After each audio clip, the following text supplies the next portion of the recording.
Welcome guys, welcome to the channel. आज माझा day 8 आहे फंडेड ट्रेडिंग चॅलेंजचा. तर आज शनिवार आहे, व्हॉल्यूम खूप कमी आहे आणि आपल्यामध्ये गॅप पडला होता, त्याच्यामुळे आपण मध्ये ट्रेड लावले होते पण त्याचे व्हिडिओ नव्हते टाकले. तर बिटकॉईनमध्ये आपण 25 तारखेला सकाळी 11च्या आसपास एक ट्रेड लावला होता इथे ऑर्डर ब्लॉकपासून. तर तो ट्रेड एक्झिक्यूट झाला, थोडा खाली पण गेला, पण आपल्या डायरेक्शनच्या अपोजिटमध्ये मार्केट पळलं. का? कारण की इथं लोअर लो बनला, त्याच्यानंतर ब्रेक ऑफ स्ट्रक्चर झालं, परत एकदा लोअर लो बनला आणि इथं आपला चॉक झाला. तर आता आपण इथून बाय साईडची मुवमेंट धरायला पाहिजे होती, पण आपण इथं ऑर्डर ब्लॉक सेल साईडचा बघितला आणि सेल साईडची एंट्री प्लॅन केली. इथं आपली एक चूक झाली, त्याच्यामुळे आपला एक केसेल गेला. मग आता इथून चेंज ऑफ कॅरेक्टर झाल्यामुळं ट्रेंड चेंज झालेला आहे, त्याच्यामुळे मग आपण अप ट्रेंडमध्ये आहे. तर हायर हाय, हायर लो, हायर हाय, हायर लो, हायर लो,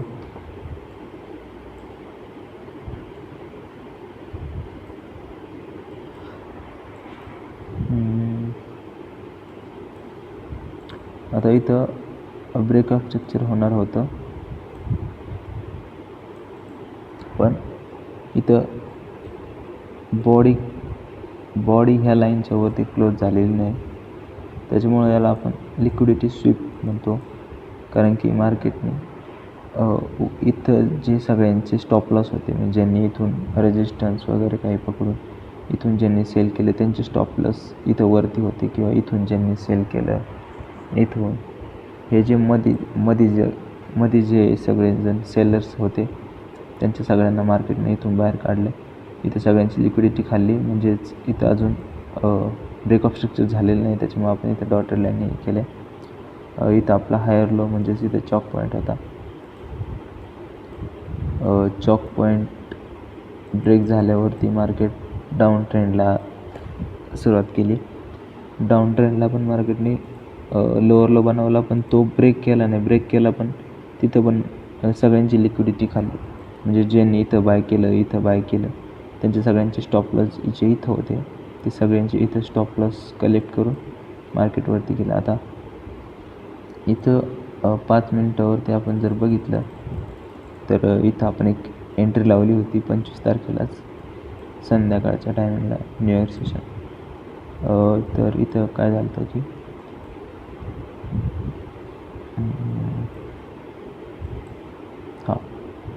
इथं लोअर लो बनायच्या आधी इथे एक IDM झाला आणि IDMच्या वरती एक ऑर्डर ब्लॉक बनली, त्याच्यानंतर FEG, आणि इथे एक स्मॉल टाईम फ्रेमवरती एक ऑर्डर ब्लॉक आणि FEG बनली. तर मार्केटने तिथं टॅप केलं त्या FEGला आणि तिथून खाली आला. आपली एंट्री थोडी लेट लागली, इथं आपली एंट्री पाहिजे होती पण आपली एंट्री इथे लागली आणि आपल्याला 1:2 रिस्क रिवॉर्ड भेटलेला आहे. आणि त्याच्यानंतर परत आपल्या ॲनालिसिसमध्ये वरती एक ऑर्डर ब्लॉक होती, म्हणजे जी अनटॅप होती, जी टॅप झालेली नव्हती, ती टॅप केली आणि ती टॅप केल्यानंतर मार्केट पडलं. पण चॉक पॉईंट ब्रेक ऑफ स्ट्रक्चरचा जो ब्रेक नाही केला आणि तिथून परत वरती आला. आणि आता आपल्याला 5 मिनिटवरती परत एक अनटॅप ऑर्डर ब्लॉक आहे जी इथे आहे. आणि आता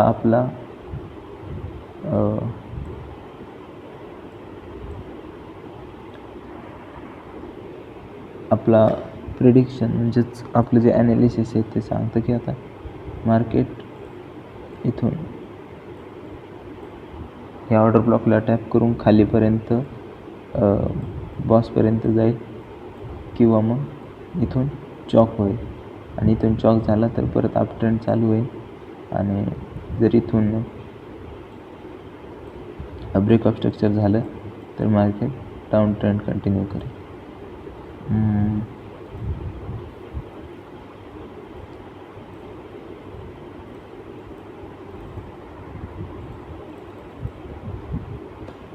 तर हे होतं आपलं BTCचं.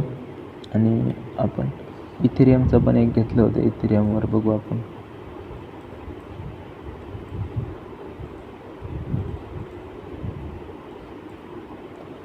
इथेरियमवरती अप ट्रेंड होता. अप ट्रेंडला higher high break of structure झालं, हायर हाय बनला. आता हायर हाय आता ट्रेंड कंटिन्यू करण्यासाठी मार्केटने ब्रेक ऑफ स्ट्रक्चर करायला पाहिजे. आणि ट्रेंड समजा रिव्हर्स करायचं आहे तर तिथं चेंज ऑफ कॅरेक्टर करायला पाहिजे. पण मार्केटने इथं म्हणजे इथं काय झालं की लिक्विडिटी म्हणजे चॉकसाठी इथं बॉडी कम्प्लिटली खाली क्लोज नाही झालेली ह्या लाईनच्या, ह्या लेवलच्या. म्हणजे मार्केटने काय केले की ज्यांनी इथून बाय केले, इथून ज्यांनी इथून रेजिस्टन्स वगैरे पकडून जे बाय केले त्यांचे सगळ्यांचे स्टॉप लॉस इथं खाल्लेत आणि मार्केटवरती गेले. मग आपण एक ट्रेड घेतला होता. ट्रेड असा होता की तो इथं IDM झाला आणि इथून आपला ॲनालिसिस असं होतं की इथं लिक्विडिटीची व्हॅल्यू म्हणजे मार्केट 100% वरती ब्रेक ऑफ स्ट्रक्चर करायला जाईल.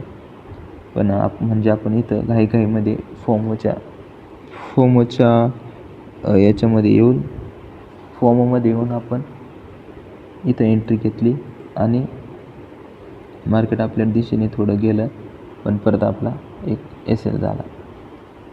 ठीक आहे. म्हणजे आपण तिथं घाई केली, जे आपण करायला नको होतं. कन्फर्मेशन एक तर आपली एंट्री इथं पाहिजे होती किंवा मग आपण इथे एंट्री घ्यायला नको होती. आपण पूर्ण ॲनालिसिस व्यवस्थित करायला पाहिजे होतं. तर ठीक आहे, पार्ट ऑफ गेम. बट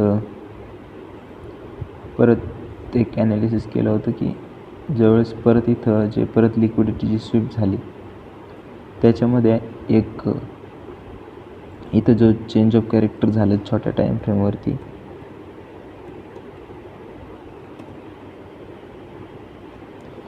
त्या चेंज ऑफ कॅरेक्टरच्या तिथे एक ऑर्डर ब्लॉक आहे.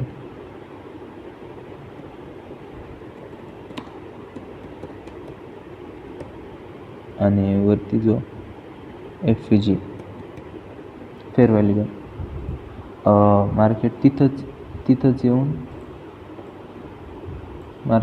येऊन वरती गेलेलं आहे आणि एक अप ट्रेंड चालू केलेला आहे.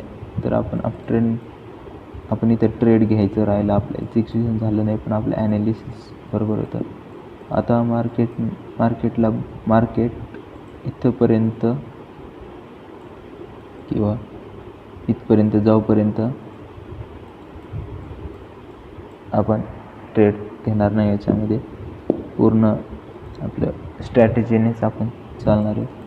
तर गोल्डमध्ये बघितलं तर गोल्डमध्ये आपण ॲनालिसिस केलं होतं. ॲनालिसिस 5 मिनटावरतीच ब्रेक ऑफ स्ट्रक्चर झालेलं आहे आणि मार्केट खाली गेलेलं आहे. IDM व्हायचा राहिला आहे अजून इंड्युसमेंट. आणि इंड्युसमेंट झाल्यावरती ज्यावेळेस मार्केट इंड्युसमेंट करेल तेव्हा इथं ऑर्डर टॅप होईल आणि ही ऑर्डर टॅप झाली का मग मार्केट परत ट्रेंड कंटिन्यू करायला असं खालीपर्यंत येईल आणि परत नवीन नवीन लोअर लो क्रिएट करेल आणि डाऊन ट्रेंड कंटिन्यू करेल. आणि जर मार्केटला डाऊन ट्रेंड कंटिन्यू करायचा नसला तर मार्केट ह्या लेवलला आहे आणि इथं चॉक करेल चेंज ऑफ कॅरेक्टर. युरोमध्ये बघितलं, युरोमध्ये पण आपण ॲनालिसिस केलं होतं आणि एक ट्रेडसुद्धा घेतला होता. ट्रेड असा होता की हायर हायचा ब्रेक ऑफ स्ट्रक्चर झालेलं होतं. ब्रेक ऑफ स्ट्रक्चर झालं आणि त्याच्यानंतर इथं रिकवरलं वगैरे आणि ही जी अनटॅप ऑर्डर ब्लॉक होती ही ही तोपर्यंत झाली नव्हती जेव्हा आपण इथं ट्रेड घेतला. पण इथं आपण ट्रेड कशासाठी घेतला की मार्केट इथं आलं आणि ब्रेक ऑफ स्ट्रक्चरच्या खालची ब्रेक ऑफ स्ट्रक्चर झाले आणि त्याच्या रिसेंटची जी ऑर्डर ब्लॉक होती 1 नंबरची ती आपण मार्क केली आणि तिथे आपण एंट्री घेतली. मार्केट आपल्याला 1:2 मार्केटने दिला आपल्याला, पण आपल्याला ट्रेंड कंटिन्यू करायचा होता त्याच्यामुळे आपण 1:5च्या आसपास लावली होती. पण मार्केटने 2.5 देऊन आपल्याला आपल्या SL हिट झाला आणि मार्केटने जी त्याच्या खालची जी आपल्याला वाटत होतं की ह्या ऑर्डर ब्लॉकपासून मार्केट बाय साईडला जाईल, पण मार्केटने ती एंट्री खाऊन परत खाली आपला SL खाला आणि ही जी अनटॅप ही जी त्याच्या खालची जी ऑर्डर ब्लॉक आणि फेअर व्हॅल्यू होता मार्केटने कट टू कट त्या फेअर व्हॅल्यूला टॅप करून मार्केट वरती गेलेले. आता आपल्याला हे बघायचं आहे की मार्केट नवीन हायर हाय बनवेल.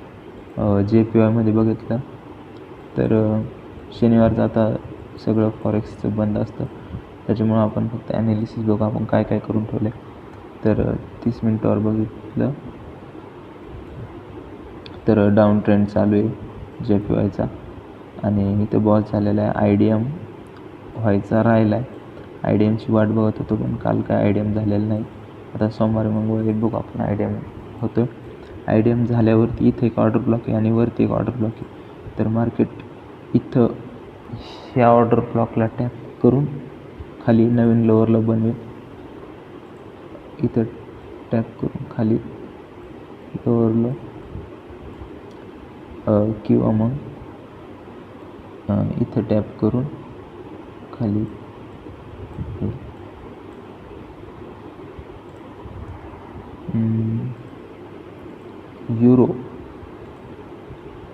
युरोचं बघितलं आपण, गोल्डचं इथेरियम बघितलं आणि BTC पण बघितलं. तर हा आपला ॲनालिसिस होता. आपण काही रूल ब्रेक केले, आपली स्ट्रॅटेजी ब्रेक केली. जसं की फोमोमध्ये येऊन आपण पूर्ण ॲनालिसिस न करता ट्रेड घेणार वगैरे. तर त्याच्यामुळं होत काही नाही, पण आपलाच स्टॉप लॉस जातो, आपल्याच लॉस होतो. त्याच्यामुळे आपल्या इमोशनवरती आपलं कंट्रोल पाहिजे. आपला रूल्स आपल्यासमोर लिहिलेले पाहिजे आणि रूल्सशिवाय ट्रेडिंग केली तर नुकसान आपलंच आहे. त्याच्यामुळं आपण ॲनालिसिस बरोबर केलं पाहिजे. ॲनालिसिस जर बरोबर आहे तर आपल्याला डायरेक्शन कळतं की मार्केट नेमकं जाणार कुठे. जर डायरेक्शनच माहीत नसेल आणि अशाच मध्ये कुठं पण एंट्री घेतल्या तर ते एक प्रकारची गॅम्बलिंगच आहे. तर आपण गॅम्बलिंग नाही करीत, आपल्याला प्रोफेशनल ट्रेडर बनायचं आहे आणि प्रोफेशनल ट्रेडर बनण्यासाठी आपल्याला पूर्ण त्याचा मॅप समजला पाहिजे, त्याचा पूर्ण रोड मॅप आपल्याकडं पाहिजे. तर तेच शिकतो आहे आपण आणि जसं जसं शिकतो आहे तसं तसं आपण इम्प्लिमेंट करतो आहे, त्याचं एक्झिक्युशन करतो आहे आणि ते आपण आपल्या ट्रेडिंग जर्नलमध्ये म्हणजेच आपण त्याचे डेली व्हिडिओ बनवून आपण ते आपले डिसिप्लिनमध्ये त्याला ॲड करीत जातो आहे की आपण इम्प्लिमेंट ते करतो आहे म्हणून. तर ठीक आहे, आजचा व्हिडिओ आपण इथंच थांबू. हा आजचा डे 8 होता आणि पुढचा व्हिडिओ परत अपलोड करायचं चालू ठेवूया. ठीक आहे, थँक्यू.